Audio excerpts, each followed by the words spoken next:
سرکاری ملازمین کی تنخواہوں اور پینشن میں اضافے کے لیے پاکستان اور آئی ایم ایف کے مذاکرات کامیاب ہو گئے، جبکہ اکتوبر 2020 تک بجلی اور گیس بھی مہنگی نہیں ہوگی۔ سرکاری ملازمین کی تنخواہوں اور پینشن میں 10% تک اضافے کا امکان ہے۔ تفصیلات کے مطابق آئی ایم ایف کی جانب سے حکومت سے مطالبہ کیا گیا تھا کہ سرکاری ملازمین کی تنخواہوں اور پینشن میں اضافہ نہ کیا جائے۔ اس حوالے سے حکومت اور آئی ایم ایف کے درمیان مذاکرات جاری تھے۔ ذرائع کے مطابق حکومت سرکاری ملازمین کی تنخواہوں اور پینشن میں اضافے کے لیے آئی ایم ایف کو راضی کرنے میں کامیاب ہو گئی ہے۔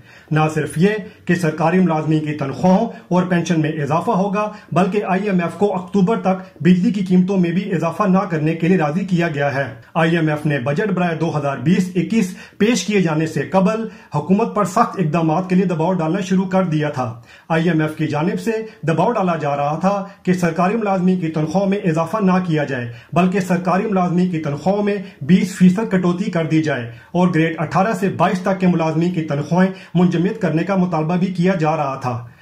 مذاکرات کامیاب ہونے کے بعد اب وفاقی حکومت تنخواہوں اور پینشن میں اضافہ کر سکتی ہے، جس کا اعلان رواں سال بجٹ میں کیا جائے گا۔ اسد حیات مغل، وائس آف اردو۔